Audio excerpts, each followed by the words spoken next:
Ahora sí. Bueno, buenas tardes o buenas noches ya a la hora que es. Muchas gracias a todos por asistir.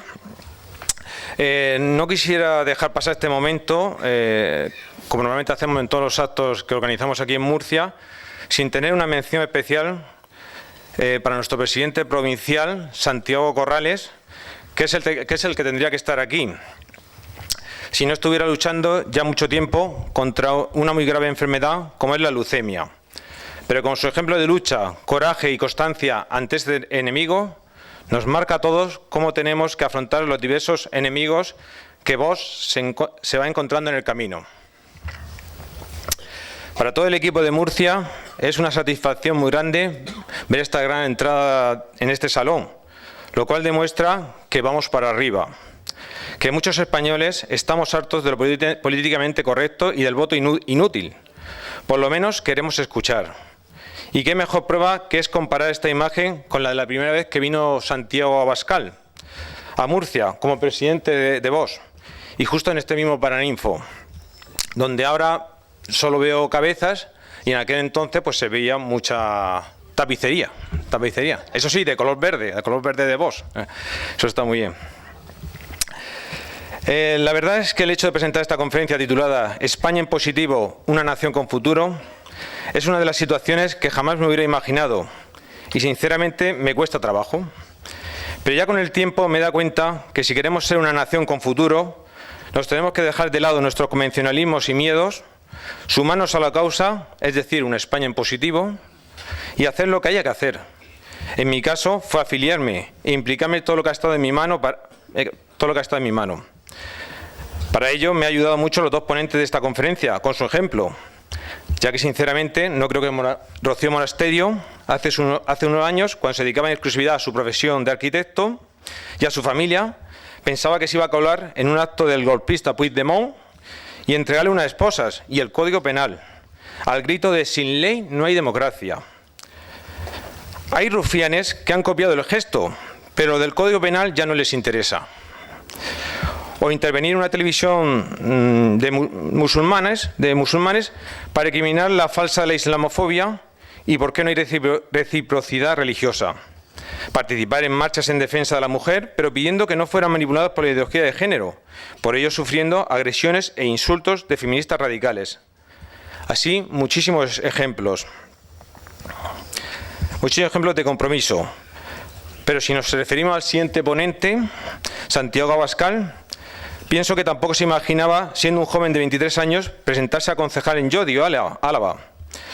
No creo que hubiera muchos candidatos. Cuando estamos hablando de los tiempos donde ponías en juego tu vida, obligándote a llevar escolta durante muchos años, y todo por defender a España en todo su territorio. Igual que los insultos y presiones que habrá recibido por presidir este partido. En definitiva, gente normal que en un momento dado creen en una España en positivo, una nación con futuro, y hacen lo que hay que hacer.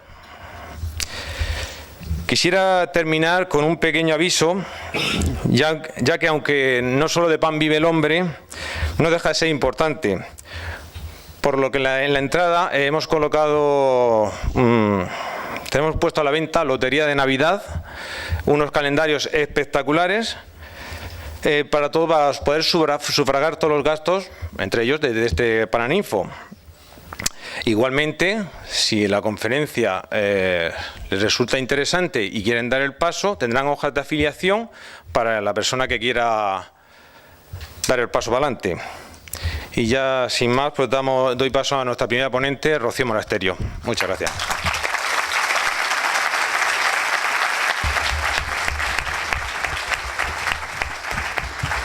Buenas noches a todos y muchas gracias, Pascual, por tu presentación. Muchas gracias al equipo de Vox en Murcia, que se esfuerza muchísimo por sacar este proyecto adelante. Muchas gracias a Santiago Corrales, con el que acabamos de estar en el hospital, por su lucha y por su coraje en la defensa de las ideas. Y muchas gracias a todos ustedes por estar hoy aquí esta tarde acompañándonos. Me alegra mucho ver a tanta gente aquí, tanta gente que entiende que ha llegado el momento de comprometerse o de escuchar por lo menos a un partido como Vox, y más que un partido, un proyecto para España. distinto, porque eso es lo que es Vox. Yo les vengo a contar un proyecto para España ilusionante, un proyecto en el que vamos a reconstruir España, y para reconstruir España hace falta empezar por sus cimientos, porque los políticos que tenemos ya no defienden nada, ya han olvidado lo que defendían algunos, otros nunca defendieron nada y otros defienden ideas equivocadas, recetas que ya vimos que fueron fracasadas, contrarias a la realidad. Y parece que los españoles quieren hacernos creer que estamos abocados a elegir entre la izquierda radical, el PSOE que ya nos arruinó varias veces, el PP tibio y que ha abandonado sus ideas, o un partido como Ciudadanos que no sabemos muy bien lo que defiende, ¿no? Y nosotros nos resistimos a eso. Nosotros creemos que los españoles merecen otra cosa. Merecen un proyecto de España y un partido que les cuente las ideas con claridad, que les convenzca de sus ideas y que tenga un proyecto del que se sienta orgulloso y que se sienta orgulloso de España. Y en Vox nos sentimos orgullosos de ser españoles y nos sentimos orgullosos de España como nación. Y por eso creemos que ha llegado la hora de defenderla frente a los ataques que estamos viendo, aquellos que la quieren romper. Hemos visto como aquello que nosotros veníamos diciendo de los golpistas, el día que le soltamos las esposas a Puigdemont, no lo hicimos por montar un numerito, lo hicimos porque veíamos que ese tema iba a ser crucial para España, que estaban intentando romperla y nos estaban intentando ocultar la verdad. Nos estaban intentando decir que ahí no había un problema, estaban intentando apaciguarles, dándoles más. Y eso sabíamos que no era la solución, ¿no? Y nosotros, pues ahí fuimos claros y seguimos siendo claros. Hoy estamos hablando de que hay que encerrar a los golpistas, de que no vale la impunidad, no vale pactar con ellos, no vale premiar a los que han intentado romper España y que nos han atacado a todos los españoles. Venimos a hablar de un proyecto para España en que todos los españoles somos iguales en derechos y obligaciones. No tenemos unas autonomías que nos dividen, nos hacen enfrentarnos entre hermanos, entre españoles, nos hacen ser insolidarios, nos hacen tener privilegios a unos y no a otros, ¿no? Nos hacen pelearnos por el agua. No, los españoles tenemos que compartir nuestros recursos, tenemos que compartir lo que tenemos y tenemos que tener el impulso de querer salir adelante con un proyecto mejor, porque España tiene un futuro maravilloso. Tiene un futuro maravilloso si los políticos se quitan del medio, la mayoría de ellos. Y para eso necesitamos quitar a estos políticos, necesitamos mandar a la mitad de ellos a la cola del paro y que sientan la emoción de lo que es buscar trabajo. Que es lo que hacemos muchos, claro, y que vean lo difícil que es encontrar un trabajo digno, y que vean lo difícil que es conseguir un cliente, y que vean lo difícil que es cobrar, o lo difícil que es cobrar una nómina que te paguen, y lo difícil que es llegar a final del mes, o mantener una familia numerosa, o pagar los impuestos, o liquidar IVA, etcétera, etcétera. Es que no lo saben, y por eso ellos van a lo suyo. Y no solo van a lo suyo, sino defienden cada vez ideas más alejadas de todos los españoles, y defienden ideas que no nos llevan a una España mejor. Nos llevan a enfrentarnos, nos llevan a ponernos trabas, nos llevan a defender ideas políticas que no son las que España necesita hoy, nos llevan a entregar la soberanía nacional a otros, a ser esclavos de la señora Merkel. No queremos ser esclavos de otros, queremos defender lo que le conviene a los españoles, ¿no? Y para eso ha venido Vox. Vox en Murcia también tiene un proyecto para hablar a los murcianos de sus problemas, ¿no? Hablar de lo que les hace falta. Los murcianos han hecho un gran esfuerzo. Han hecho un gran esfuerzo por modernizarse, por mejorar la agricultura, por adaptarse a la realidad, por vender a otros, por adaptarse al comercio. ¿Y qué les han dado? Les han engañado. ¿Qué pasa con las carreteras hídricas, con el trasvase? ¿Qué ha pasado de todo eso? ¿Qué ha pasado? Nada, seguimos esperando, ¿no? Entonces, hace falta un proyecto de España en que, pues hablemos de todo esto con claridad. Y no solo de la nación española, hace falta hablar de aquellos valores que edifican españoles mejores como personas. Y ahí también nos han engañado, porque han abandonado la defensa de la familia que es un pilar fundamental. Han abandonado la defensa de la educación como la herramienta fundamental para hacer mejores personas. Y las mejores personas no son solo los que más conocimientos tienen, son también aquellos que tienen valores éticos, han abandonado los valores que edificaban todo lo que nosotros defendíamos. Han conseguido que prospere la cultura antifamilia, la cultura que no defiende la vida, la cultura que le niega el derecho a nacer a 100.000 niños al año, la cultura que piensa que se puede alquilar un vientre de una mujer. La cultura que quiere imponer en nuestros colegios el adoctrinamiento a los niños y quitarnos a los padres el derecho que tenemos a educar a los niños según nuestros valores que se basan en la dignidad humana, nuestros valores que defienden la libertad, nuestros valores que se oponen a ideologías y a dictaduras como es la ideología de género. Todo esto hay que hablarlo con claridad. Y también hay que hablar de todo esto y de Europa, de que tenemos que reformar Europa. Vox es el partido más pro-Europa que hay. ¿Sabéis por qué? Porque nosotros defendemos los cimientos de Europa, defendemos que Europa se tiene que volver a mirar a sí misma y volver a mirar aquellos valores que la vieron nacer, ¿no? Y los valores de la libertad, la igualdad, el humanismo cristiano y todo, bueno, pues un compendio de valores que parece que hemos abandonado, y tenemos la Europa de los burócratas, la Europa de los que no defienden nada, defienden sus palacios de Bruselas y nos imponen ideologías que son contrarias a nuestros valores. La Europa que permite la islamización, la que permite entrar a aquellos que defienden valores que no están de acuerdo con lo que nosotros defendemos, que permite la sumisión de la mujer, que no defienden la igualdad, no defienden la libertad, y que van exactamente contra nuestros valores. Tenemos que ser valientes en todo esto. Tenemos que hablar de que en España todos esos ataques no se pueden permitir. Y Vox es el único partido que habla de todo esto. El único partido al que oiréis decir que hay que cerrar las mezquitas salafistas. Eso no se lo oiréis a ninguno más. El único partido que dice que hombres y mujeres tenemos que tener los mismos derechos y obligaciones, y no puede haber leyes que penalicen al hombre. Y el único partido que se opone a la dictadura de género. Eso no se lo oiréis a ninguno más. Entonces Vox tiene un discurso que es revolucionario hoy y es un discurso valiente, y por eso yo les pido a todos ustedes valentía, ¿no? Porque el camino de estar en Vox no es un camino fácil, pero es un camino de los que están convencidos, que defienden ideas que son mejores para España y para los españoles.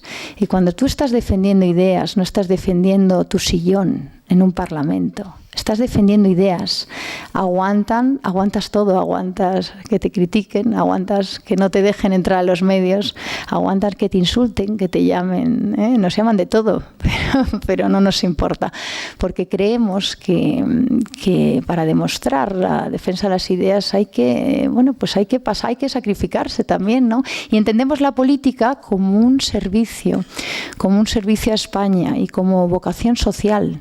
No nos acercamos a la política simplemente como una profesión, nos acercamos como un servicio temporal a España, como un servicio a la sociedad, porque creemos que todos tenemos la obligación de lo que hemos recibido devolverlo a la sociedad, de devolver algo cada uno en lo que podamos. Y yo les pido a ustedes también ese esfuerzo, ¿no? Porque ha llegado el momento en que la mayoría silenciosa, que somos muchos, que estábamos en nuestras casas, quizás cómodamente unos, otros menos, y pensando que el ámbito de los políticos era lejano, ha llegado el momento que salgamos a las calles, como hemos salido con Cataluña. Hemos salido muchísimos con las banderas, no se lo esperaban. Hemos salido a defender a España, a sacar los símbolos, es decir, estamos orgullosos de decir España, de decir que somos españoles, de sacar la bandera. Y eso no se lo esperaban, y así tenemos que hacerlo en muchos temas más. Tenemos que dejar la cobardía, el aburguesamiento, dejar de pensar que esto lo van a resolver otros. Y tenemos que ser conscientes que la libertad, la igualdad, España como nación, el futuro de nuestros hijos, o lo defendemos nosotros o no lo hará nadie. Y Vox no aspira más que a ser una herramienta para todo eso. Y a esto hemos venido hoy, a invitarles a todos ustedes a colaborar con nosotros en este proyecto tan maravilloso que tenemos para España. Muchas gracias.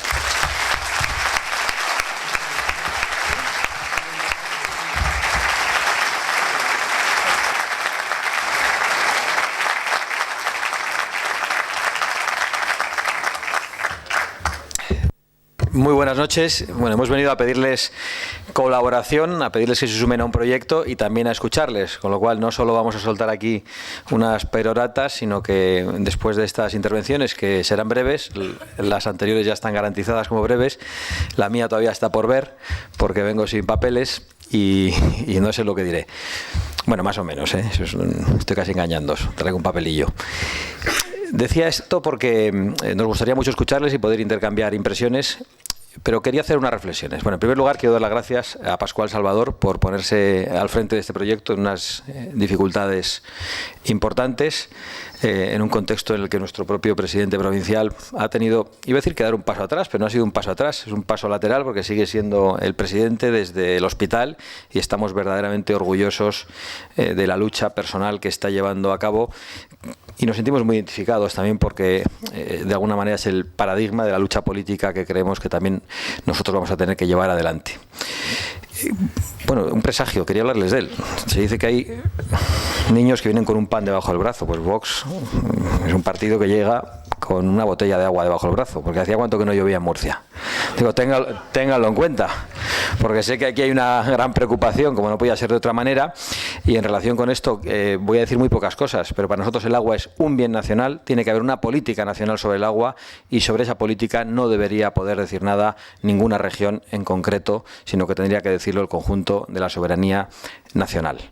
Y la situación que vivimos en estos momentos es la de la permanente contradicción entre los partidos, que dicen una cosa en un sitio y otra cosa en otro. Vox es un partido muy joven, es un partido nuevo, es un niño, pero es que Vox lleva diciendo lo mismo desde que se fundó.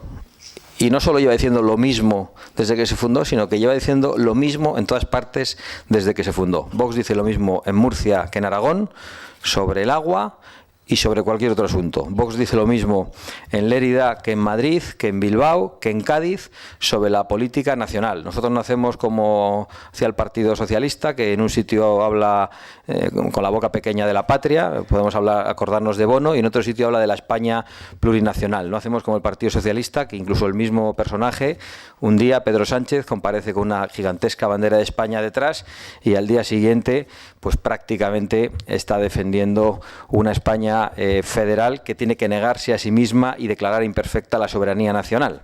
Es decir, nosotros estamos diciendo lo mismo en todas partes porque estamos absolutamente convencidos de algo que hoy algunos quieren discutir, y es que España es una nación y que esa nación además es nuestra patria y estamos dispuestos a defenderla. Y eso hoy en política entendemos que es un valor y tanto es así que estamos siendo reconocidos en los últimos tiempos gracias a este mensaje tan claro y tan contundente.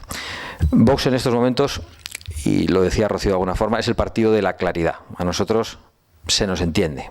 No solo decimos lo mismo en otras partes, sino que cuando hablamos la gente sabe qué es lo que estamos queriendo decir. No hay que estar escuchando con cuidado para ver qué es exactamente lo que hemos querido trasladar, a ver por dónde nos quieren engañar estos. Mira, nosotros gustamos y disgustamos mucho también, pero no estamos engañando absolutamente a nadie. Vox no aspira a ser un partido burbuja que crezca por el aluvión en un momento determinado, donde llegan personas de sensibilidades y de ideas absolutamente contrapuestas y que se convierte en una burbuja que se va a pinchar a la mínima de cambio en cuanto haya que empezar a votar en los distintos parlamentos. Nosotros estamos creciendo poco a poco, pero con mucha solidez y especialmente en estos tiempos, como producto de la respuesta de Vox en Cataluña. Es un partido que está creciendo, ha pasado de los 3.000 y poco afiliados a casi 5.000 en solo 3 meses, con un crecimiento del 35%.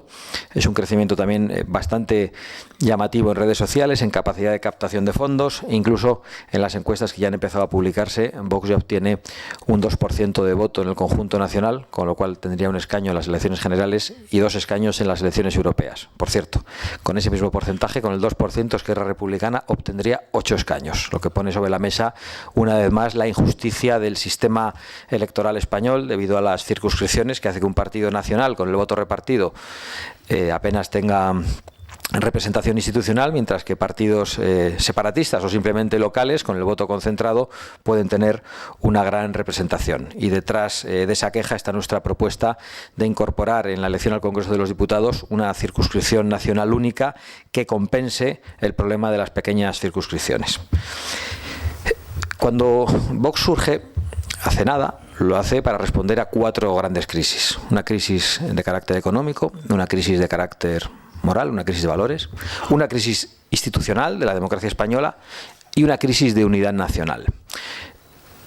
Y pensamos que a día de hoy tenemos el mismo sentido que hace unos pocos meses, hace 3 años, cuando Vox se funda, porque ninguna de esas crisis ha sido resuelta, ninguna de esas crisis ha recibido una respuesta satisfactoria desde nuestra óptica.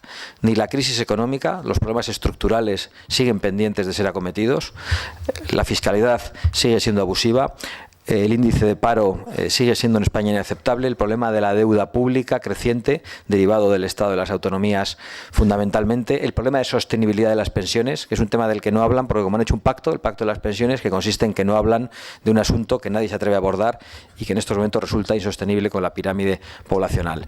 Ninguno quiere hablar ni resolver asuntos también económicos importantísimos como la inmigración, que no solo tiene un perfil económico, sino también identitario, y esto es importante decirlo. Hace unos días han llegado aquí 500 personas y siguen llegando por oleadas, y el ministro de Interior nos enseña los CIEs para que veamos en qué buenas condiciones pueden estar antes de que se les suelte y, siendo ilegales y no siendo repatriados a sus países, puedan vagar por toda Europa, ocasionando problemas de integración social y problemas económicos, y también un aumento de los costes del Estado en la medida que las ayudas sociales en muchos casos tienen que ir a sostener a estas personas cuando muchos españoles lo están pasando mal. Ojalá pudiéramos ayudar a todas estas personas, pero cuando todavía no se puede ayudar a muchísimos españoles, para muchos es absolutamente injusto que estos, los nacionales, los ciudadanos españoles, no tengan una prioridad. Y de esto no se habla. Pero tampoco la crisis... Planteaba la crisis económica para deciros que, bueno, la crisis económica nos va a hacer padecer, nos está haciendo padecer, les ha hecho padecer concretamente a muchos de ustedes, le ha hecho padecer a gente de mi familia, a mí mismo durante estos años, pero de la crisis económica podremos salir. Un país puede levantarse después de una terrible crisis económica.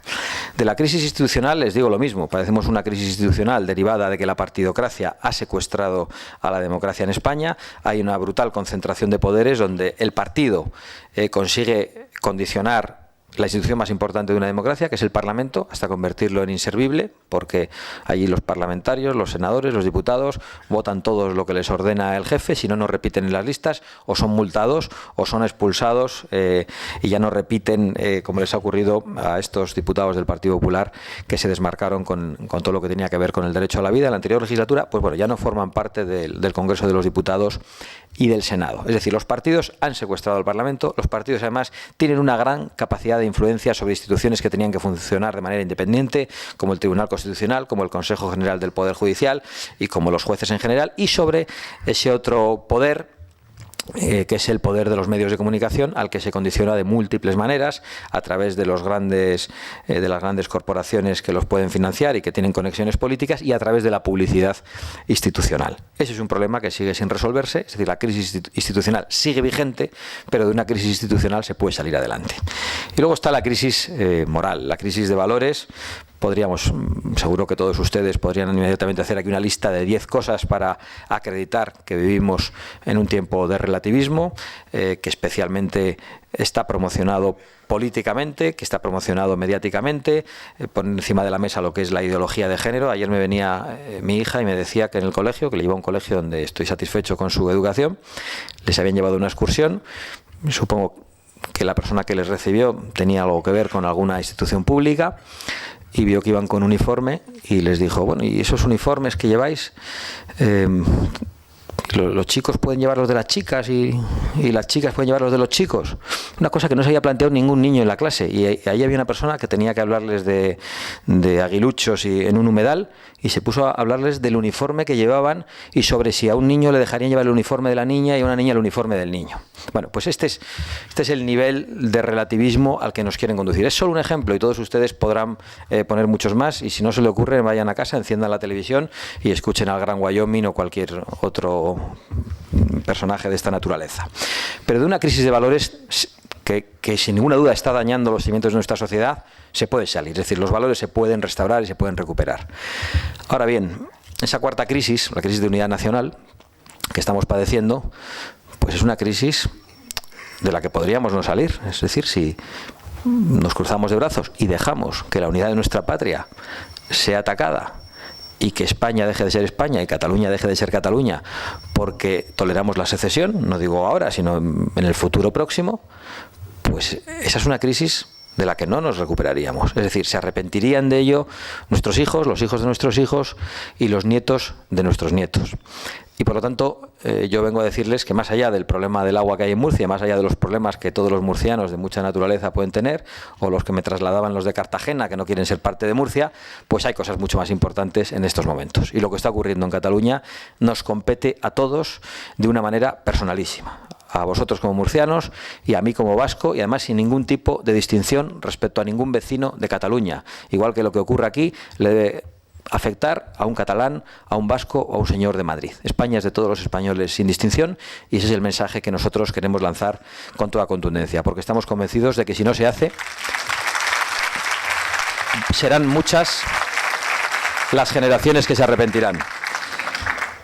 Por concluir brevemente haciendo una referencia a lo que está pasando en Cataluña. Es decir, hay personas que, bueno, yo entiendo que han respirado aliviadas al ver que se ha aplicado el artículo 155, al ver que los golpistas están en prisión, pero el problema sigue estando irresuelto.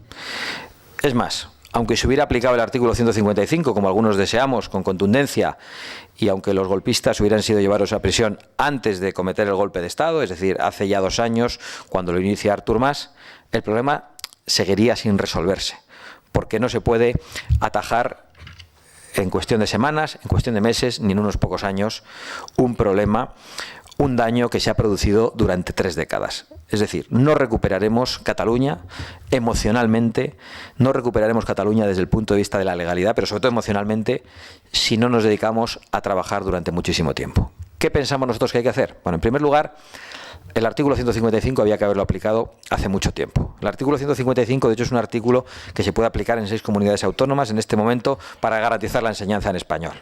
Es una medida administrativa, constitucional, que no está prevista para responder a un golpe de Estado. La utilizó con criterio el gobierno de Felipe González frente al gobierno canario, cuando el gobierno canario quiso de alguna manera sublevarse frente a la armonización fiscal derivada de la incorporación a la Unión Europea.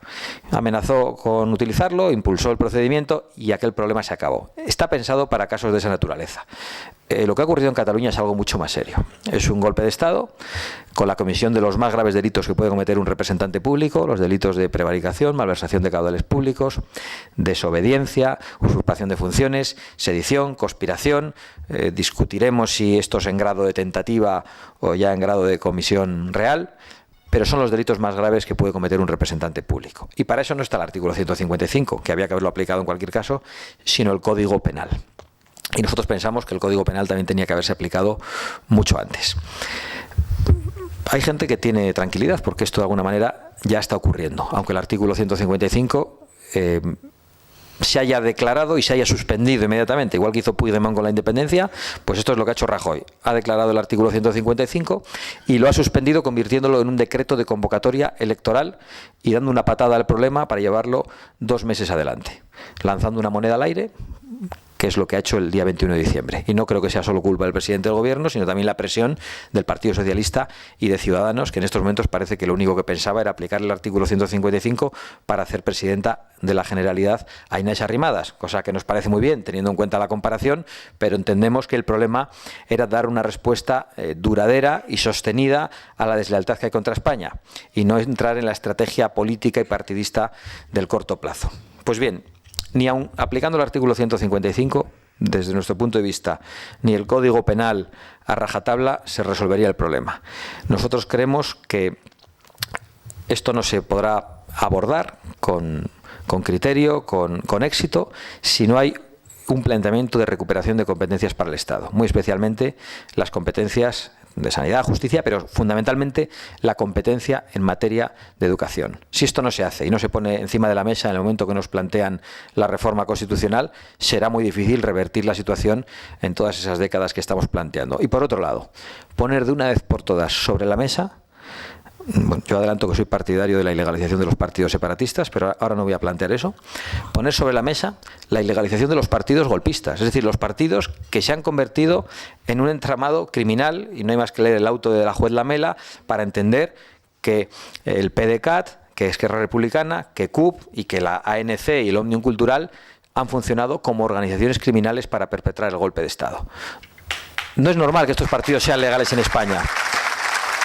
Y tenemos que ver cuáles son los cambios legislativos, si es que hay que hacerlos, porque hay una ley de partidos que dice que los partidos tienen que respetar los principios democráticos y que si no podrán ser ilegalizados, pero si no habrá que fortalecer esa ley para impedir que un partido político pueda desobedecer las sentencias de los tribunales y que más se demuestre que responde a una conspiración, no a un calentón de un político concreto, sino a todo un entramado y una organización criminal. Nosotros pensamos que hasta que estas reformas profundas, estructurales y verdaderamente valientes no se pongan sobre la mesa, no podremos vencer y convencer de una manera duradera en Cataluña, ni podremos ayudar a nuestros compatriotas catalanes que lo están pasando tan mal. Por cierto, ahora que se habla tanto del boicot a los productos catalanes, aprovecho para concluir y decir que yo no puedo estar más en contra. ¿A quién estamos boicoteando? ¿A los separatistas o a los catalanes? ¿Al señor de una empresa que sale con la estelada, que me parece muy bien? ¿O a esos catalanes que salen con la bandera española, que son empleados de empresas que no entran en política y que están padeciendo igual que nosotros las consecuencias de este desafío, de este golpe de Estado? Nosotros no hacemos populismo. Yo entiendo que hay personas a las que puede no gustarles que digamos esto y que piensen que hay que cortar por lo sano y boicotearlo todo. Pero nosotros queremos de verdad apoyar a nuestros compatriotas en Cataluña que lo están pasando verdaderamente mal. Bueno, dicho eso, nos ponemos a su disposición para contestarles a las preguntas que quieran. Muchísimas gracias. ¡Viva!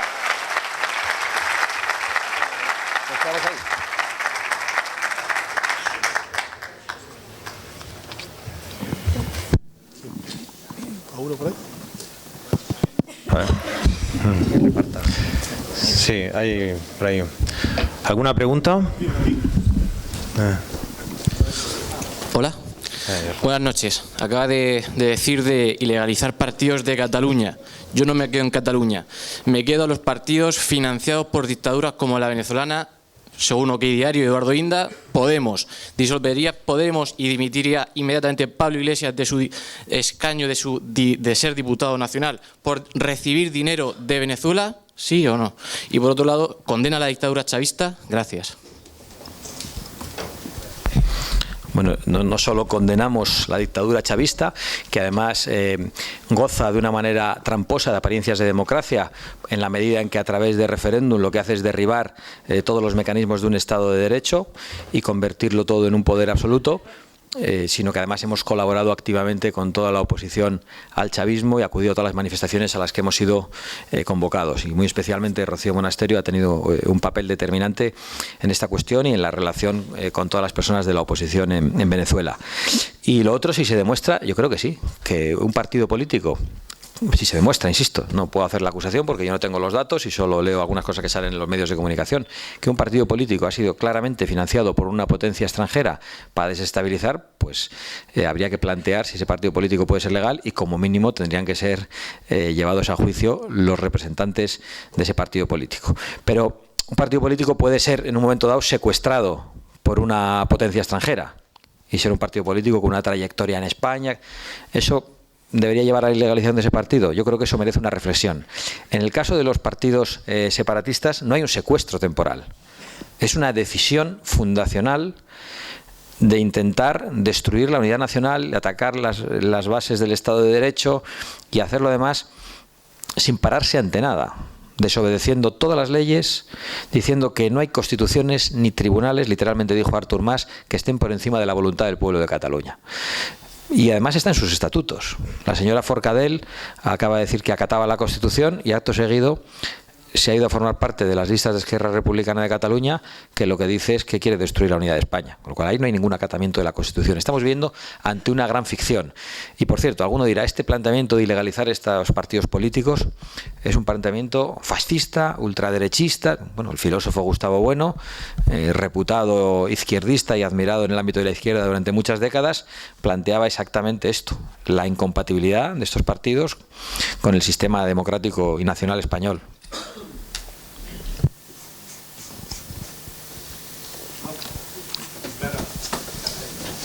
Decir a quién dirigís la pregunta. Para que... A Santiago, buenas noches. Bueno, como usted ha dicho, ha subido Vox en Barcelona, bueno, en Cataluña, de 3.000 a 5.000 afiliados, y creo que no se presentan en las próximas elecciones, el 21 de diciembre. Quería saber el por qué, y porque creo que, bueno, en el momento dado se quedan huérfanos los votantes de Vox. Gracias. Bueno, si Vox hubiera subido en Cataluña 5.000 afiliados, no solo se presentaría a las elecciones, sino que las ganaría en Cataluña, en toda España. Yo creo que es un matiz importante. Nosotros hemos criticado durísimamente esta convocatoria electoral por parte del Gobierno de la Nación y creemos que es un profundo error, que además les permite a los separatistas de alguna manera ir a unas elecciones autonómicas, pero disfrazadas de plebiscito sobre la secesión.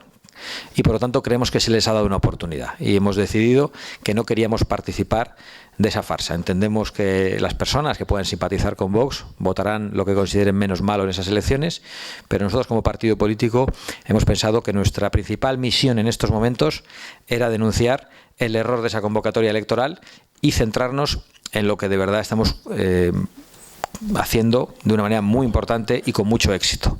Pues es un partido que todavía no tiene muchos recursos humanos, materiales y económicos, los acabará teniendo, pero lo que está haciendo lo está haciendo muy bien y creemos que más que concurrir a esas elecciones, en estos momentos lo más importante que podía hacer Vox era trabajar en la acusación popular que va a estar pilotando durante año y medio, liderando además la acusación popular en todo el proceso contra los golpistas en el Tribunal Supremo.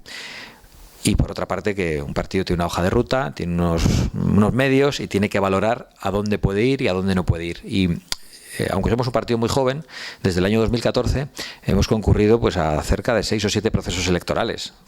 Y hemos ido, francamente, con la lengua fuera, concurriendo a todo lo que se nos ponía enfrente, afrontando todos los procesos electorales.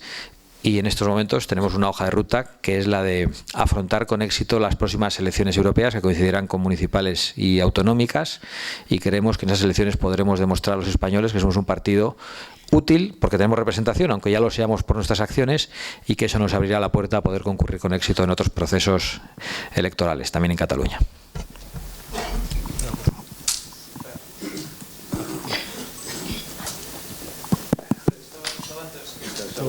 ¿Quién?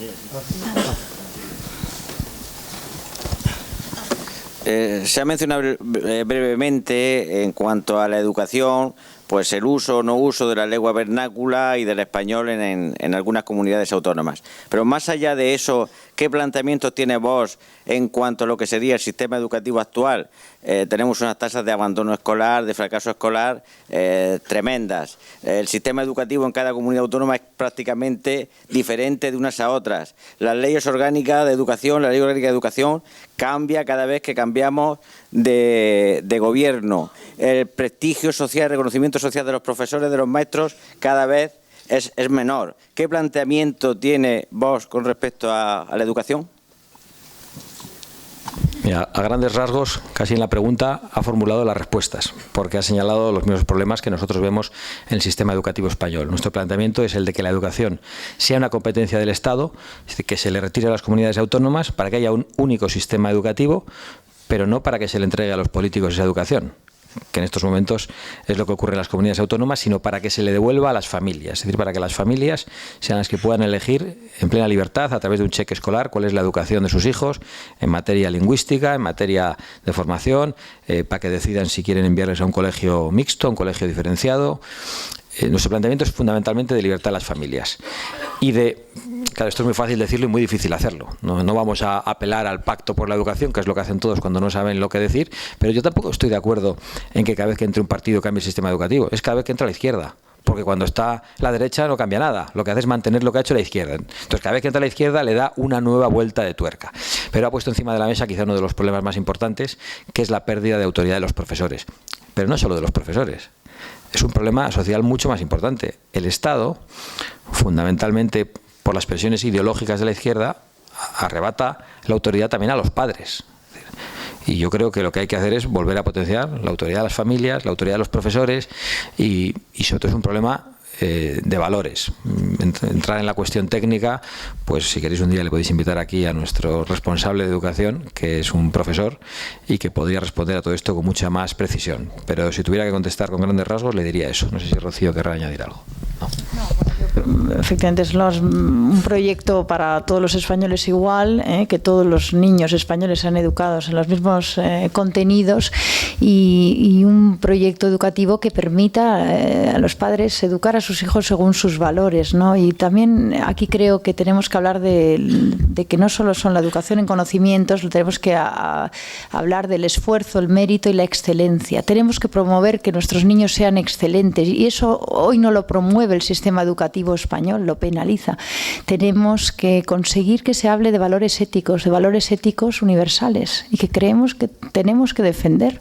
Hay unos valores del respeto, de la igualdad, de la libertad, que tenemos que hablar de ellos. Si se ha esquivado todos esos temas, se ha tenido miedo a hablar y al final, ¿qué hemos conseguido, ¿no? Unos colegios donde, bueno, pues a lo mejor salen niños con algunos conocimientos, pero les falta su formación como personas y nosotros lo que hablamos es en la educación como personas. También una adecuación al mercado laboral. No podemos dar una educación que está a años luz de lo que están pidiendo en el mundo del trabajo, ¿no? Y ahí tenemos que hacer un esfuerzo de adaptación y de formación también de los docentes y ponernos a la cabeza, ¿no? Y tenemos un instrumento fantástico que es el español, que lo hablan en muchos sitios y es una herramienta brutal que tenemos en España y que no estamos utilizando, ¿eh? Una maravilla poder ir a muchos sitios del mundo y que hablen lo mismo que nosotros, ¿no? Y es una manera de también extender ideas y de que los españoles del futuro puedan trabajar en todos sitios. Tenemos posibilidades que no tienen otros y tenemos que aprovecharlas. Y la educación es una herramienta fundamental y para eso necesitamos políticos que no piensen solo en mañana, ¿no? Solo en ganar las elecciones dentro de poco tiempo, porque para pensar en la educación tienes que estar pensando en qué es lo bueno para los españoles del futuro y para eso tienes que tener capacidad de levantar la mirada y mirar lejos, no de estar mirando una visión cortoplacista. Y por eso nuestros políticos han abandonado la educación, porque estaban pensando en cómo les iban a votar mañana, no en qué era mejor para los españoles. Y yo creo que esas, donde tenemos que estar para dar una educación mejor a los españoles, que es de lo que se trata.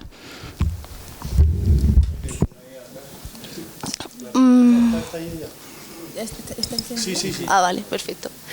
Bueno, toma. Sí, puede. Toma. Bueno, me gustaría preguntar con respecto a lo que ha formulado el secretario.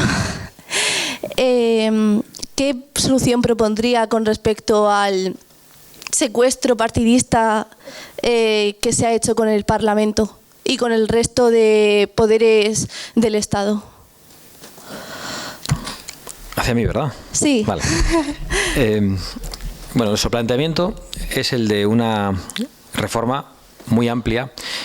En principio nosotros, no sé si lo he precisado antes, planteamos que en España solo exista un Parlamento, un Gobierno y un Tribunal Supremo que sea la última instancia en todos los órdenes. Es decir, no 17 parlamentos, 17 gobiernos y 17 tribunales superiores de justicia, que en muchos casos parece que se comportan como el Supremo.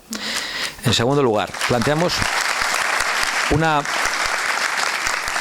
supresión del Tribunal Constitucional y que haya una sala especial del Tribunal Supremo elegida por jueces, entre jueces, no como el Constitucional, que decida sobre los asuntos de constitucionalidad.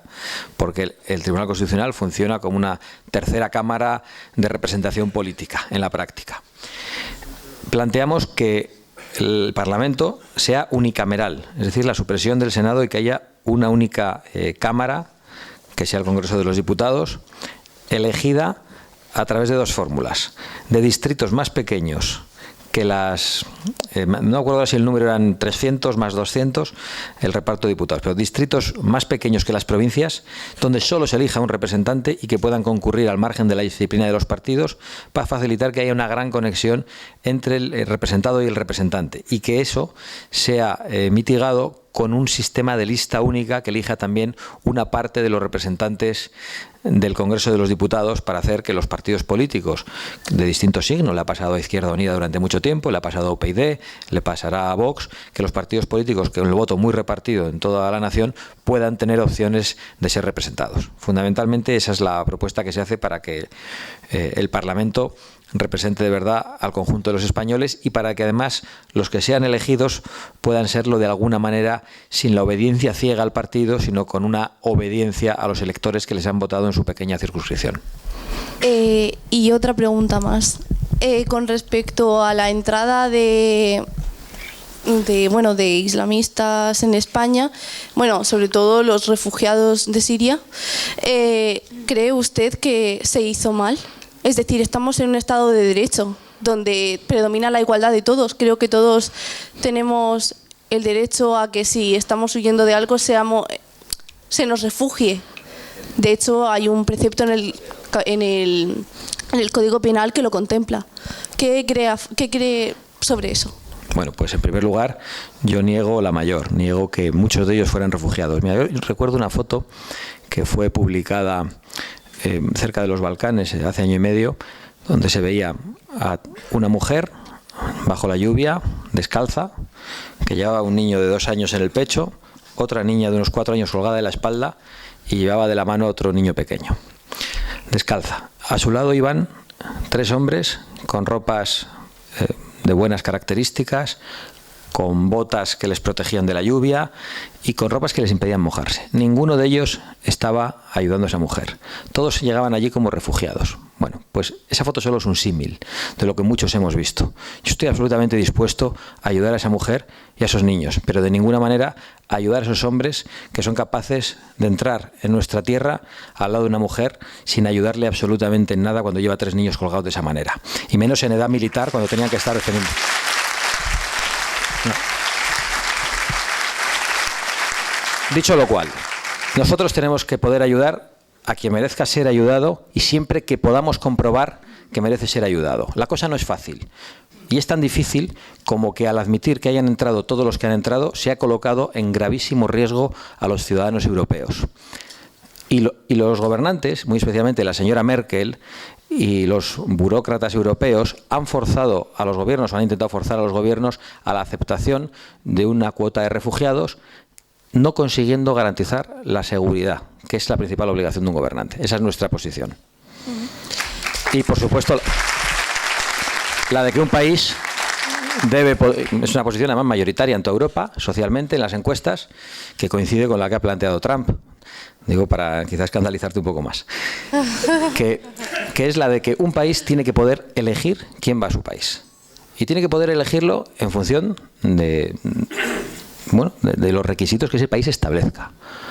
¿Cuál es, por ejemplo? La economía nacional. Y hoy no tenemos capacidad, con tantos millones de parados, de admitir a más personas para ayudarles. Y, en segundo lugar, la capacidad de adaptación de esos inmigrantes.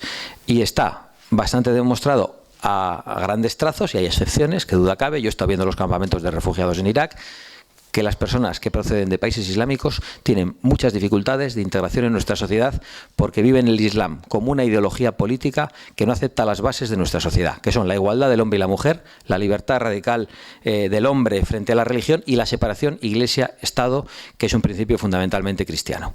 Ese es nuestro planteamiento, que, como ves, es bastante claro.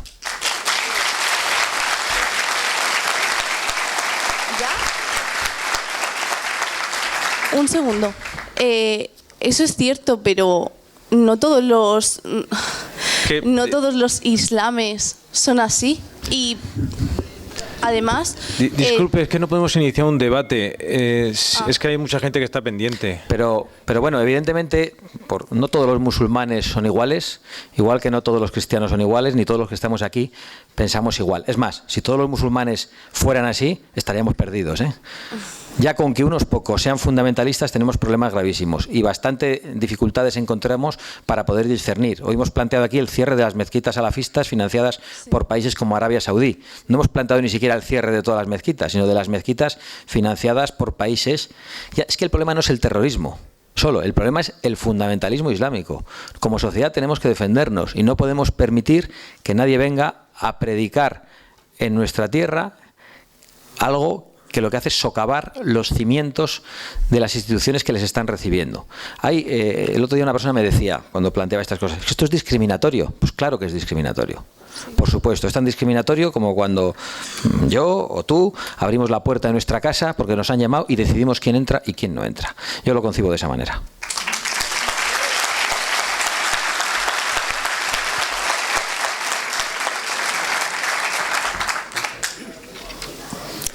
Buenas noches.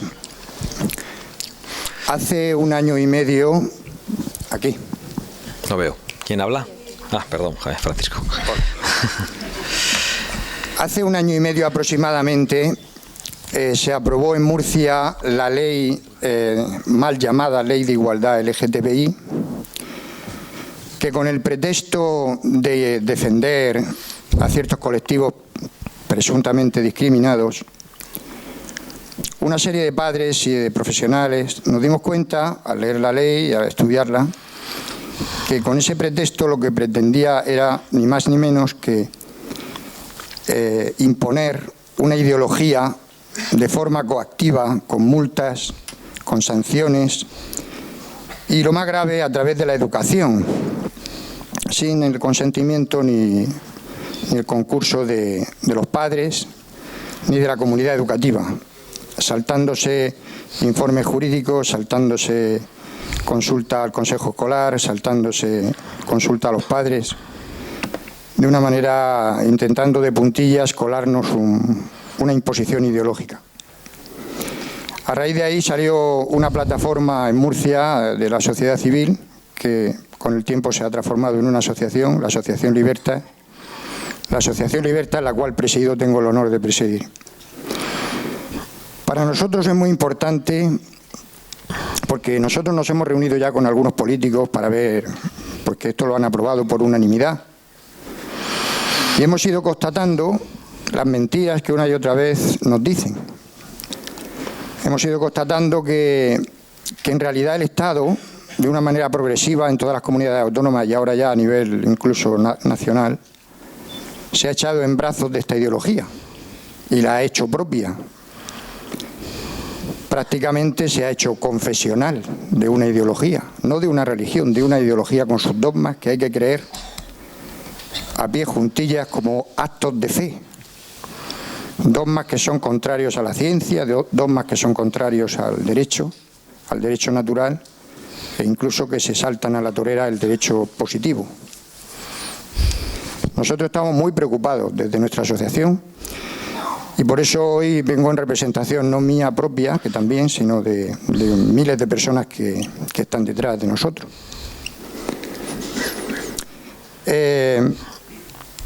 Hoy yo la pregunta que haría, no, más que una pregunta haría otra cosa, porque mi abuelo cuando yo era pequeño, mi abuelo me decía que en la huerta de Murcia una palabra valía más que una escritura ante notario. Estamos hartos ya de ver los programas electorales que luego no se cumplen. Entonces yo hoy, más que una pregunta a Santiago, le voy a pedir que empeñe su palabra. ¿Qué va a hacer Vox si obtiene representación parlamentaria? Ya sabes, Santiago, que si sales presidente y no cumple, vamos a tu casa. Garrote vil. O sea, no vamos a ir ahí a la sede de Vox, vamos a tu casa a pedirte explicaciones. Porque los murcianos somos así. Esto es una cosa de empeñar tu palabra. Ese es el planteamiento. Bueno, muy... Delante de muchos testigos. Bueno, no hay problema. Lo he hecho, mira, en este caso lo he hecho ante notario también, en este caso, curiosamente. Y es el único tema en el que hemos formulado un compromiso ante notario precisamente porque éramos conscientes de las traiciones que había habido por parte de todos los partidos políticos. ¿Qué va a hacer Vox si obtiene representación? Pues decir lo mismo que está diciendo en esta sala y pelear contra la ideología de género con toda valentía, independientemente de que nos crucifiquen, como lo han hecho con los poquitos que en sede parlamentaria se han atrevido a decir cosas laterales sobre esta cuestión. Y bueno, yo creo que nosotros ya hemos acreditado estar dispuestos a que nos llamen de todo, ultraderechistas, homófobos, fascistas, ultraconservadores, racistas, nos llaman de todo, cosas que no somos de ninguna manera, pero no nos asusta lo que nos llamen, porque lo que estamos defendiendo creemos que es lo correcto y que es el bien, y lo vamos a hacer, pero no por no defraudarte a ti, Francisco, ni a todos los que estáis aquí, sino por no defraudarnos a nosotros mismos.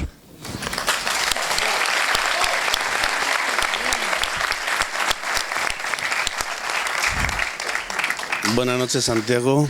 Es un gran placer volver a verte. Muchas gracias.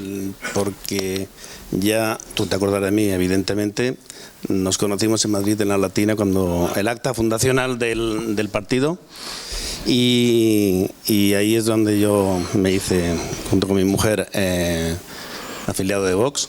Pero hay dos cosas que me trabajan, que me están reconcomiendo y que quisiera que me tranquilizaras. ¿Solo dos? Sí, dos. Una es el flirteo, entre comillas, que llevas con los partidos eurófobos en Europa. Si es cierto que Vox es eurófobo. Y en segundo lugar, quisiera saber qué pasó con una persona que admiro profundamente, personal y políticamente, como es Alejo Vidal Cuadras, para que abandonara este barco. Vale. Muchas gracias. A lo segundo, yo tengo un gran respeto intelectual por Alejo Vidal Cuadras, más allá del juicio muy crítico que puedo hacer de su etapa en Vox, y no voy a hacer nada para empañar mi buena opinión sobre las cosas que Alejo Vidal Cuadras defiende públicamente. Solo te digo que no tiene nada que ver con tu pregunta inicial, que es muy anterior, esa salida, muy anterior, y no tiene nada que ver con lo que tú has denominado, ya orientando la pregunta de manera un poquito capciosa, como flirteo. No es un flirteo, es un contacto con otros partidos políticos, como puede haberlos con otros, en aquellos temas en los que estamos de acuerdo. Les has calificado de partidos eurófobos. Incluso has dicho, ¿Vox es eurófobo? No, mira, Vox cree en Europa, pero Vox pone en cuestión la construcción europea tal y como se ha formulado en estos momentos. Y eso a nosotros tampoco nos va a asustar. Quiero decir, que nosotros nos atrevamos a cuestionar mínimamente esa Europa que algunos quieren llevar por la vía federal y de disolución de la soberanía nacional y de los estados, que nos llamen lo que nos quieran llamar. Porque una cosa es nuestra Europa, que tiene 2 milenios y que está asentada en unos valores, y otra cosa, la UE de los burócratas, que tiene 40 años y que ha construido un parlamento mastodóntico que ha absorbido todas las soberanías nacionales, y en el caso de España esto es aún más grave porque nos las han absorbido por arriba en la Unión Europea y por abajo las autonomías. ¿Estamos en contra de Europa? No. Somos Europa con más derecho que ninguna otra nación europea, porque somos los únicos que hemos tenido que pelear físicamente durante 7 siglos para ser Europa, y no nos ha venido dado solo por la geografía, como otros, o por la ayuda de los Pirineos, o por la ayuda de los propios españoles. Es decir, España es Europa antes que los demás. Algunos suelen decir que África empieza en los Pirineos. Bueno, pues bueno, yo si tengo que decir que solo hay una Europa, diría que somos nosotros y no ellos. Por lo tanto, no hay ningún tipo de rechazo. Otra cosa es que planteemos otra construcción europea. Pero eso no es eurofobia. ¿Sabes lo que ocurre? Y lo hacían en la respuesta que formulaba antes. Aquí, en cuanto te sales del carril, te llaman fobo de algo. Eurófobo, homófobo, transfobo, islamófobo, de todo. ¿Qué buscan? Anular el debate. ¿Por qué tiene que gustarnos Europa tal y como la han construido? No es posible otra Europa. No es posible una Europa sin un Parlamento Europeo costosísimo que avance a través de una Comisión Europea donde se reúnan los jefes de Estado y de Gobierno. Hay que seguir profundizando en esa disolución de los Estados-nación, por cierto, que iría contra el artículo 2 de la Constitución. Digo, hay gente como Margallo que está a favor del proyecto federal europeo, y eso va contra el artículo 2 de la Constitución, que dice que España es indivisible e indisoluble.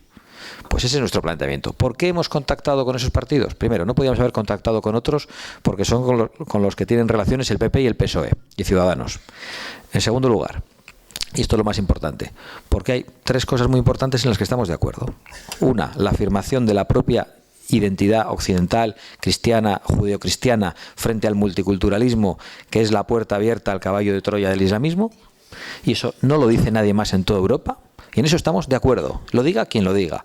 Otra, la afirmación de la soberanía nacional y de la vigencia de los Estados-nación frente a los entes multinacionales y mastodónticos, con matices. Hay quienes han planteado la salida del euro, nosotros no estamos planteando eso. Y la tercera, una reacción frente a la corrección política que nace de la dictadura de lo políticamente correcto de mayo del 68. Que curiosamente es la dictadura del relativismo, según la cual todo es cuestionable, todo se puede relativizar menos el relativismo.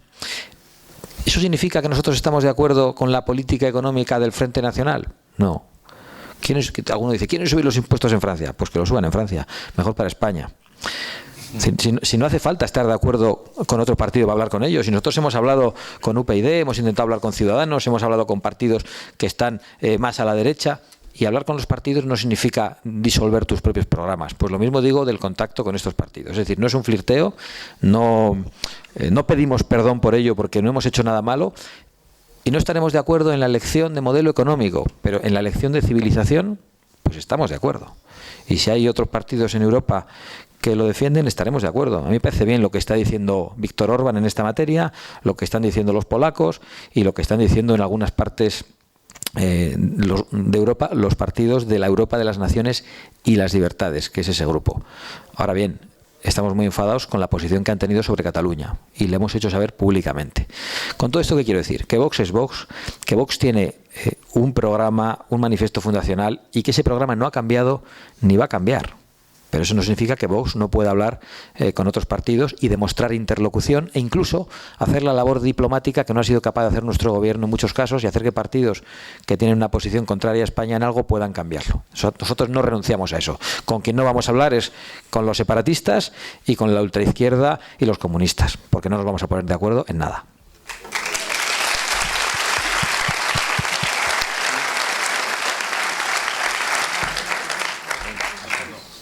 Sí.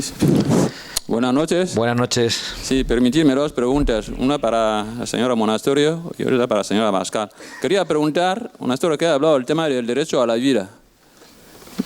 Me gustaría saber qué planes de actuación tiene en este momento Vox, como el tema del aborto lamentablemente están increciendo, cada vez hay más abortos. Me gustaría saber las propuestas que hace Vox para evitar eso, y para defender a las mujeres que no quieren abortar. Y para la señora Abascal, el tema de la inmigración. Sí, es un tema que ya lo hemos escuchado suficiente en este momento. Entonces, ¿qué propuestas tiene Vox? Si voy a llegar al poder, ¿qué política de inmigración va a adoptar? ¿Qué política de integración de los inmigrantes en España va a adoptar? Me gustaría saberlo también. Muchas gracias.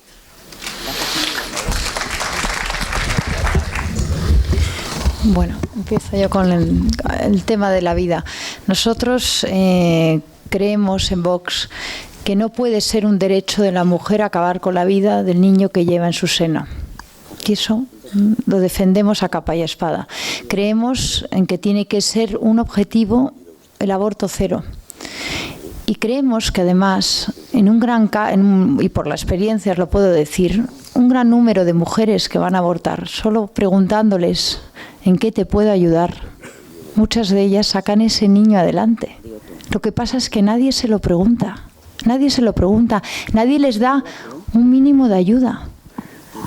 Y en la realidad, y lo sé porque, bueno, pues porque estoy cerca de algunas fundaciones y veo lo que pasa ahí, es que hay un 95% de mujeres que entran por la puerta de estas fundaciones y nadie les había preguntado antes esto. Nadie les había dado nada de ayuda. Lo que habían recibido era presiones por parte de otros para que acabaran con la vida de ese niño. Entonces nosotros creemos que hay que derogar la ley AIDO, que no puede ser un derecho de la mujer acabar con la vida del niño que lleva en su seno, que hay que hacer una política de apoyo a la maternidad,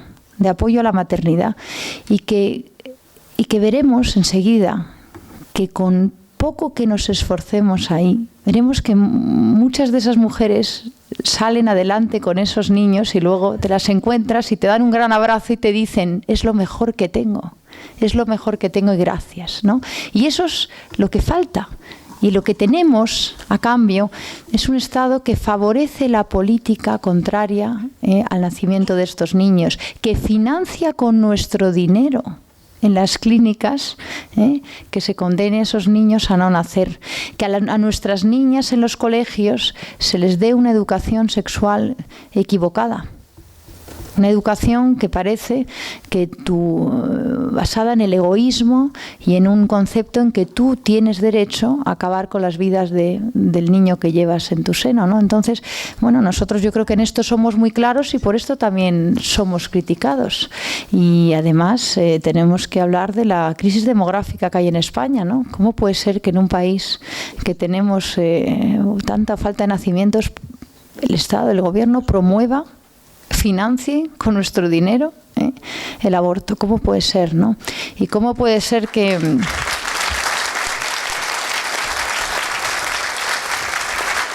Entonces, bueno, yo creo que de verdad con convencimiento y con de verdad con generosidad para ayudar a todas estas familias y a estas madres podemos sacar muchísimos niños adelante y podemos educar a nuestros jóvenes en que una vida es lo mejor que podemos dar, la vida es lo mejor que podemos dar, y las mujeres tenemos un privilegio fantástico, que es que podemos tener un niño en nuestro seno y podemos sacarlo adelante, y con un poquito de esfuerzo y con un poquito de ayuda lo conseguimos, y nada más. Muchas gracias.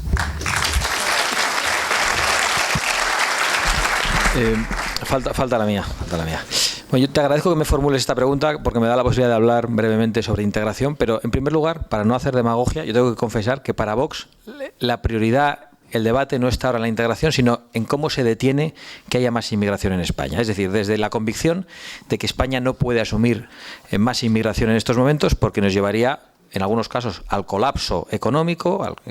Yo creo que la deuda pública que tenemos no podemos asumirla, el problema de las pensiones, el problema del paro para los propios españoles, y por otro lado, desde un punto de vista de la identidad. Y ahí entro con lo que tiene que ver con la integración. Nosotros somos partidarios, como decía, de que se detenga en estos momentos, en la medida de lo posible, la inmigración, de que en los casos de asalto de nuestras fronteras se pueda proceder a la devolución en caliente, en frío o en templado. Es decir, que no haya que estar esperando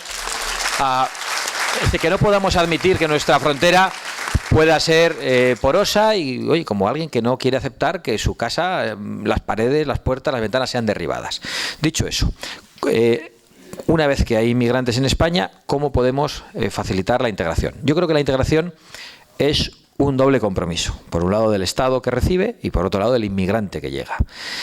Y creo que tenemos que asegurarnos, a través de cambios legislativos, de que el inmigrante que llega no llega odiándonos o con algún tipo de reproche hacia la sociedad que le acoge. Es decir, que haya una asunción de los valores constitucionales, un aprendizaje de la lengua y una asunción de los valores, una asunción y un respeto de los valores cívicos, que es lo que les cuesta hacer a una gran parte de la población musulmana, porque no son capaces de diferenciar lo que es el poder religioso del poder civil.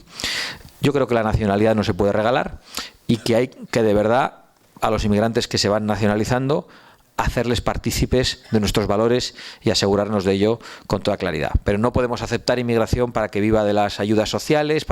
Es un problema fundamentalmente económico y de identidad. Cuando hablo de identidad cultural, hablo de convivencia, no hablo de una cuestión racial en ningún caso, que para nosotros eso nunca ha sido lo importante.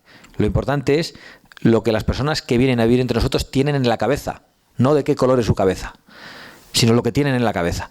Y yo creo que eso es importante decirlo, porque muchas veces cuando planteamos la cuestión del Islam nos llaman racistas, o cuando planteamos la cuestión del asalto de las vallas nos llaman racistas, ¿no? Para nosotros no es una cuestión de raza de ninguna manera. Es una cuestión cultural, una cuestión de convivencia y también una cuestión económica, por muy egoísta que eso les pueda parecer a algunas personas. Pero creo, por rematar lo que planteabas, que la integración es una responsabilidad doble del Estado que acoge y también del inmigrante que llega, y si está con la voluntad de ser integrado. Porque por mucho que cambiáramos la ley para integrar algún tipo de inmigración, hay algunos que realmente nunca querrían integrarse y querrían vivir en guetos, y nos llevarían a la Europa, Centroeuropa de estos días, a lo que está pasando en Francia, que para el año 2047 va a tener un 51% de musulmanes.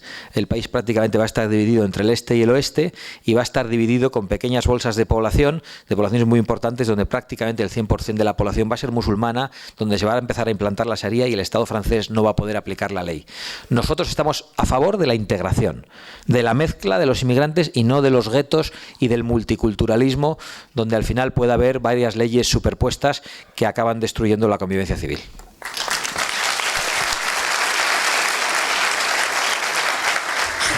Ya la última pregunta. Mi pregunta un poco general, o sea, el que más o menos vea que considere que la puede responder, que la responda, es el tema del soterramiento aquí en Murcia, que no esté al tanto, pero últimamente está el tema más candente, y eso, ¿qué idea o qué idea haría Vox en el caso de la potestad de poder elegir? ¿AVE más soterramiento más AVE, o qué haría? Yo creo que esto lo tienen que contestar los compañeros de Murcia, que estoy seguro que son los que están pensando en estas cosas. Bueno, es una pregunta muy local, pero bueno, Vox desde siempre la intención, la primera idea que tuvo fue que no tenía hacer una estación en Los Dolores. Inicialmente, incluso el PP lo llegó a sacar y era para evitar el tener que hacer todo el soterramiento al centro de Murcia. Y era hacer una cuestión que era lógica. Ahora bien, han decidido de esta manera hacerlo, pues lógicamente el tren soterrado. Y si hay que esperarse a que se haga el soterramiento, nos esperamos y luego que pase por soterrado. Es un poco la idea, porque tenemos que entender que en mayo del 2019 son las elecciones aquí en Murcia y da la sensación de que hay mucha prisa en que llegue el AVE de cualquier manera. Entonces nosotros siempre hemos dicho, no vemos bien el centro de la estación del Carmen, hubiera sido mejor en la estación de Los Dolores, hacer una estación de Los Dolores, que estaba previsto, yo no sé los motivos, pero ya que se va a hacer, pues bueno, hagan el soterramiento, pero hacer las cosas bien, porque ya hemos visto lo que pasa en otras ocasiones.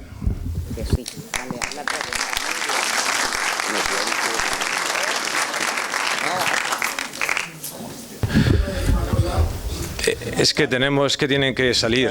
Si es breve. No, pero está adelante. Bueno, perdón, no, está este señor, disculpe, venga, terminamos con este señor, es que estaba pidiendo, lo siento. Ya que venimos desde Caravaca, que nos dé la oportunidad, por favor.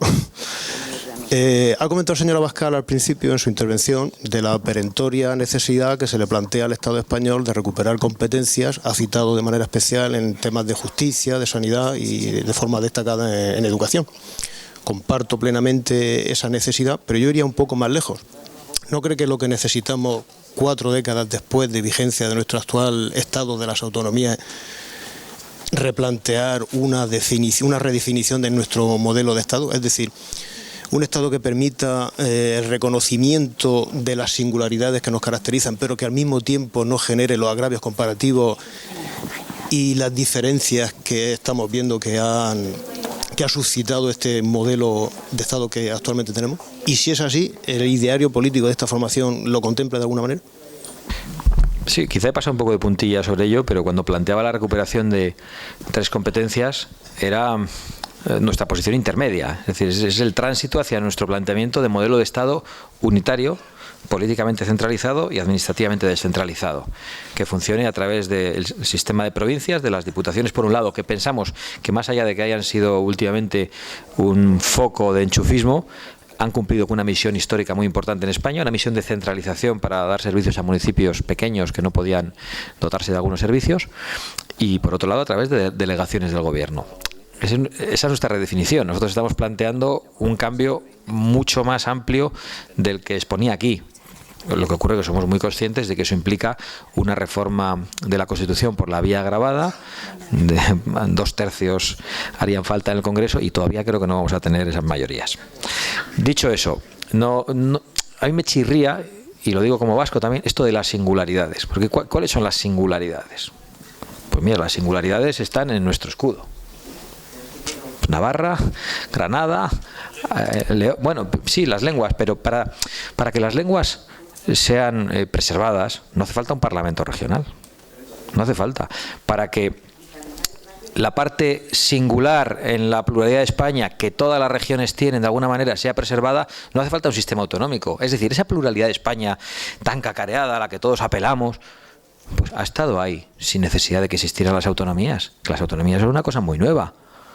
¿Qué han venido las autonomías a salvarla? No, las autonomías han venido a hacer tabla rasa y a uniformar, a convertir Álava en Guipúzcoa, Tarragona en Lérida, Almería en Sevilla. Son precisamente las que han actuado desde el centralismo y las que han tenido menos escrúpulos a la hora de atacar cualquier singularidad.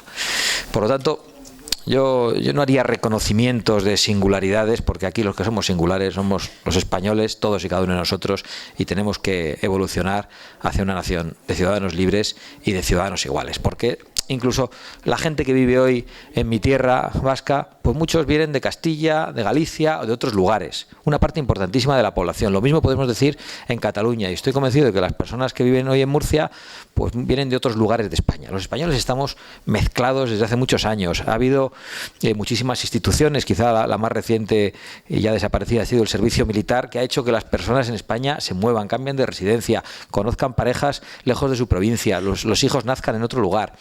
Estamos muy mezclados, como para hablar de singularidades diferentes a las que tenemos todos y cada uno de nosotros. Y por eso yo me quedo con las que han sido de verdad históricas, con las que han fundado España y con las que están en los cuartelillos de nuestra bandera, y no con las acuñadas recientemente por los políticos de turnos, como por ejemplo este tan popular y populista como el de Cantabria, que se me ha olvidado el nombre ahora, que está todo el día con Pablo Iglesias ahora, con Revilla.